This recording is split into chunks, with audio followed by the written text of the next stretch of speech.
In this video, we will solve equations involving one variable. Pero this time, both side. So, ibig sabihin, may letters tayo sa kaliwa, may letters tayo sa kanan. So, paano ba yan gagawin, sir? Ito yung rule natin, ha? Ito yung equal sign natin. At meron tayong ilalagay sa kaliwa, meron tayong ilalagay sa kanan.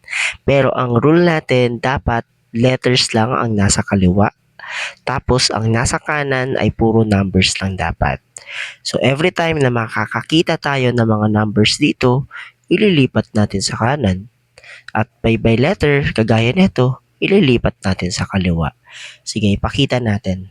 So, we have 2x plus 3 equals x plus 5. So, ang gagawin natin kay plus 3, kailangan natin niyang ilipat sa kanan. At itong x ay ililipat natin dito sa kaliwa. Okay, so yung 2x, hindi naman siya ililipat. So, ibaba lang natin. Yung plus 3, ililipat siya. So, hindi mo na siya kailangang isulat. Ito, yung x, positive siya, di ba? Pag nilipat natin siya, magiging minus x na siya. Again yung plus 3, hindi siya dito. Ang papalit sa pwesto niya, itong positive x, pero nung lumipat, minus x na siya. Then, equal sign. Itong positive 5, uusog lang siya, no? So, positive 5. Then, positive 3, lumipat nga siya, magiging negative 3. Okay? So, as you can see, no, 2x minus x, parehas may letter x, at parehas number lang. Okay? Sige, next tayo. So, 2x minus x. Again, 2x minus x, may 1 dito, invisible. So, 2 minus 1, that is 1. Pero, hindi na natin sinusulat yung 1 dito. By the way, no, yung x na yan, kinapi lang natin. So, ibig sabihin, 2x minus x is x na lang. Pero, hindi na nakikita yung 1 dito. Then, equal sign, equal sign, 5 minus 3, that is 2. So, therefore, ang ating final answer ay 2. Sige, isa pa. Pakita tayo ng iba pang example. So, we have 4x plus 5 equals 3x minus 2. So, again, ang mga kailangan nating ilipat, itong numbers na nasa kaliwa, ililipat natin sa kanan. Itong may letter 3x, ililipat natin yan dito sa kaliwa. Again, itong 4x, copy lang natin. Then yung plus 5, hindi mo na siya isusulat kasi lilipat siya. Yung 3x, positive, ililipat mo. So, siya ay magiging negative 3x. Sir, paano nalaman ba't siya positive? Invisible, no? Next, yung minus 2, ay by the way, yung equal sign, copyin muna natin. Then yung minus 2, uusog siya dito. So, minus 2. Sir, hindi po ba magpapalit yung sign niya? Hindi, kasi hindi naman siya lumipat. No? Inusog lang natin siya. Then, yung positive 5, nung lumipat, yung positive magiging negative 5. So, we have 4x minus 3x equals negative 2 minus 5.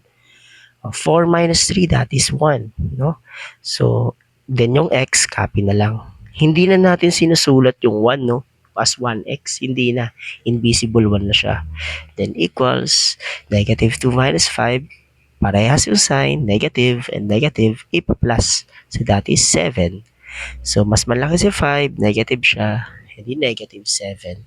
Therefore, ang ating final answer ay negative 7. So, ganun, no? Mag-solve ng equations involving one variable both side. Sige, ikaw, pause mo yung video, try mo tong nakikita mo, then, sa next slide, makikita mo yung sagot dito. So, ito na yung sagot. Yan. Sige, next set of example tayo. Alright, so we have negative 2y minus 3 equals 5y plus 18. Again, ang goal natin ay dapat sama-sama ang mga letters dito at mga numbers dito. So, mga kailangang ilipat, itong negative 3 na nasa kaliwa, ililipat natin sa kanan. At itong may y, which is 5y, ililipat natin sa kanan. Sa kaliwa, sorry. Ito, yung negative 2y, copyahin natin. Yung negative 3, ililipat nga natin siya. Then yung 5y, positive, pag nilipat natin, magiging negative 5y. Then equal sign, copy natin. Next, yung positive 18, iuusog lang natin ha, hindi siya magiging negative. So positive 18, nawala na yung plus kasi nga invisible naman siya at nasa unahan siya. Next, yung negative 3, ililipat natin sa kabila pero magpapalit yung sign. Yung negative 3 magiging positive 3. Next, negative 2y minus 5y, yung number lang ang focus mo, no? Negative 2 minus 5, parehas ang sign. Ipa-plus mo yung dalawang number. So, 7, negative 7. Kasi malaki si 5, negative siya. Then, yung letter y, kinokopya lang natin. Next, equal sign. 18 plus 3. So, that is 21. Okay? Next, kailangan natin tatanggal itong negative 7 ng katabi ng letter y. So, kailangan natin siyang i-divide both side by negative 7 kasi iyon yung katabi ng ating variable. So, cancel na to. Letter y na lang. 21 divided by negative 7, positive divided by negative, negative. 21 divided by 7 ay 3. Therefore, ang ating final answer ay negative 3. Sige, next example tayo. Negative 7x plus 7 equals negative 10x minus 11. So again ha, yung positive 7 na number, nandito dapat siya. At yung ating negative 10x, nandito dapat siya. Okay, sige. Negative 7x, copyhin mo lang. Hindi magbabago yung sign kasi kinopya mo lang. Positive 7, wag mo na isulat dyan. Kasi yung negative 10x, lilipat dito. So, negative, yun, magiging positive 10x siya. Okay? Kasi negative siya, nung lumipat, naging positive na siya. Next, yung minus 11, by the way, equal sign pala, no? Minus 11, uusog siya dito. So, minus 11, negative 11.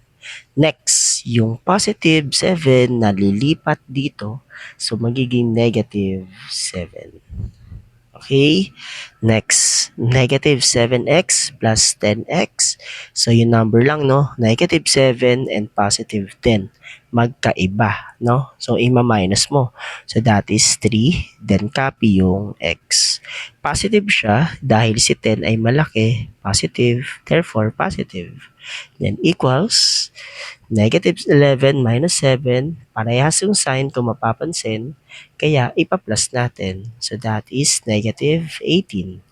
Sir, bakit negative? Mas malaki si 11, negative siya, kaya negative 18. O, last na. Saan natin i-divide? Yun. Sa katabi ng letter X, which is 3. No? Cancel natin. X na lang to. Equals negative 18 divided by 3. So, that is negative 6. Kasi negative divided by positive, negative. Always negative. Okay, so yun na yung ating final answer for this set of example. Next, ikaw naman, try mo. Pause mo yung video, then sa next page natin, ay makikita mo yung sagot sa questions na to. Pang, ayan na nga yun, di ba? Sige, next set of example tayo. Sige, eto no, both side merong parenthesis. So, gaya lang to ng naunang video natin. So, sige, so we have 5 times y minus 3 equals 4 times y minus 2. Okay, so ganito, pag ganito, di ba, multiplication, pakita natin ulit, 5 times y muna. Okay, 5 times y, 5y. Next, 5 ulit. Kasi yung iba, negative 3, kinokopya lang, no? Hindi. 5 times negative 3. Ita times mo pa yan, ha? Positive times negative, negative. 5 times 3, 15. Equal sign, no? Copy natin. Next, ganun din dito kasi may parenthesis eh. 4 times y, 4y. And last, 4 times negative 2, positive times negative, negative, and 4 times 2, 8. Okay, next tayo. So, ano to? Ano no? May negative 15, no? Ililipat natin yan dito. And itong may letter Y, ililipat natin yan dito sa kanan, sa kaliwa. Sige, yung 5Y, copy natin. Then, yung positive 4Y, lumipat nga siya dito. Yung positive, magiging negative 4Y. Then, equal sign, itong negative 8, isusulat natin as negative 8. Umusog lang. Then, yung negative 15, lilipat. Yung negative, magiging positive 15. Sige. 5y minus 4y. 5 minus 4 is 1. So, invisible. Then, copy yung letter y. Equals negative 8 plus 15. Magkaiba yung sign. Kaya, ima-minus. So, that is 7. Positive o negative? Positive, no? Kasi malaki si 15. Positive siya. Therefore, ang sagot natin for this question ay y equals 7. Sige, next tayo. So we have negative 4 times 2x plus 3 equals negative 5 times x minus 3. Again, ganun pa rin, no? I-times natin yung nasa labas dito sa loob. Una, no? O, negative 4 times 2x. Number to number. Negative 4 times positive 2, that is negative 8. Then yung x, copy. Next, yung negative 4, ita-times natin sa positive 3. O, sign to sign muna. Negative times positive, negative. 4 times 3, 12. Then, equal sign. O, ito, negative 5 times x, no? Negative 5 times x, pagdidikitin lang, no? Negative 5x. And yung negative 5, ita-times ulit natin kay minus 3. Negative times negative, positive. 5 times 3, 15. Next, yung negative 12 nga, kailangan natin ilipat dito. And yung negative 5x, ililipat natin dito. Sige, yung negative 8x, kopyahin lang. Then, yung negative 5x, nung nilipat, magiging positive 5x. Then, equal sign, copy. Yung positive 15, uusog lang. So, magiging 15. Positive 15 yan, no? And yung negative 12, ililipat natin, magiging positive 12. Next, negative 8x plus 5x. Ipa-plus ba siya or ima-minus? Good, no? Ima-minus. Magkaiba yung sign. Si 8 negative, 5 positive, so that is 3. Pero since 8 ay malaki, negative siya. Tapos yung letter x, copy lang. Then equal sign, 15 plus 12, that is 27. Next, last na. I-divide na lang natin both side by negative 3 para mawala ito. No? Cancel na siya. X na lang equals 27 divided by negative 3. Positive divided by negative ay negative 9. Yun na yung ating final answer. Okay, o kayo naman, no? Next set of example, no? Same lang sa ginawa ko kanina. Pause this video, then makikita nyo yung ating answer dito. Yan. O, last set of example na ako, no? Involving rational. Sige, ito, ibig sabihin may fraction. Sige, next tayo. Sir, paano to sir? May fraction. May 3 tsaka 5 dito, no? So, tatanggalin natin yan, yung pagka-fraction niya, yung denominator natin. Sige, ang gagawin natin ay cross multiply. Itong 5, ita-times kay m plus 2. At itong 3, ita-times kay 2m minus 7. Okay, o sige, gawin na natin. 5 muna times m plus 2, no? So, ganito mangyayari. 5 times m plus 2. Okay, so parenthesis, no? Gumagamit tayo parenthesis. Then, itong 3, ita-times mo kay 2m minus 7. By the way, yung equal sign, copy lang.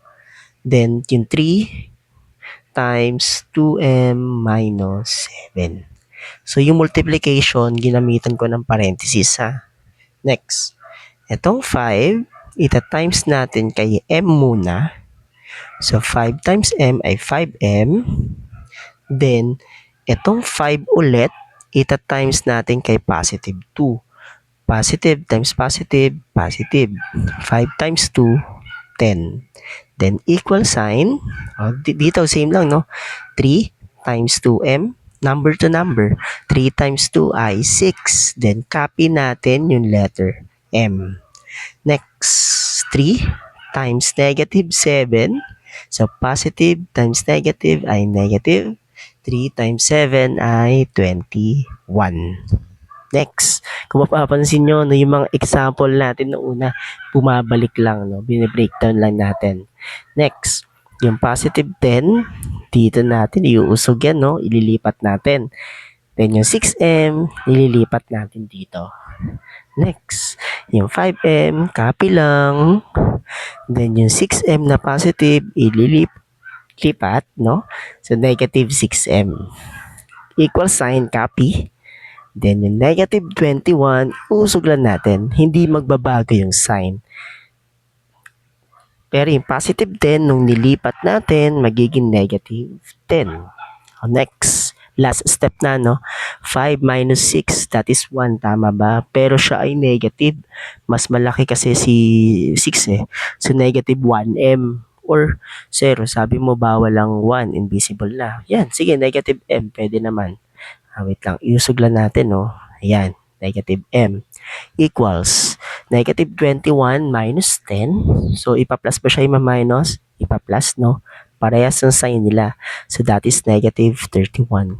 Pero yun nga, bawal nga tayong magkaroon ng negative na na letter sa final answer. Kaya ang gagawin natin dyan, isi-switch natin. Yung negative m magiging positive, then negative 31 magiging positive 31. Ang explanation kasi dyan, di ba, may 1 dito. So, i-divide natin both side by negative 1. Ayun, no? Cancel. Letter M na lang. Negative divided by negative, positive. 31 divided by 1, 31. Okay. So, yun, no? O, last example tayo bago kayo. Gawin natin ulit. No? Negative, 2x plus 3 over negative 5 equals x minus 3 over negative 4. So, cross multiply. Negative 4, i-times natin dito. Okay, pakita natin, no? Negative 4 times 2x plus 3. So, negative 4 times 2x plus 3. Then, equal sign. Negative 5, ita-times dito. Negative 5 times x minus 3. Next, distribute natin, no? Multiply natin isa-isa. Negative 4 times 2x. Number to number. Negative 4 times 2, yun, negative 8. Then yung x, kopyahin mo lang. Next, no? Yung plus 3, huwag mo i-kopya lang, ha? Kailangan pa siyang i-times kay negative 4. So, negative times positive, negative. 4 times 3, 12. Then yung equal sign, then negative 5, no? Times natin kay x. So, negative 5x yan. And yung negative 5 times natin kay negative 3. Negative times negative, positive. And 5 times 3, 15. Next tayo, kailangan na lang natin ilipat yung mga hindi sa tamang lugar. Ito, yung negative 12. Ililipat natin yan dyan. Itong negative 5x dito.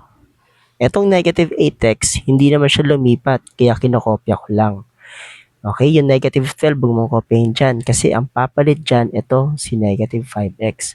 Pag nilipat, magiging positive 5x. Okay, next, equal sign. Positive 15, kopya lang, positive pa din. Then yung negative 12, nung nilipat, magiging positive 12.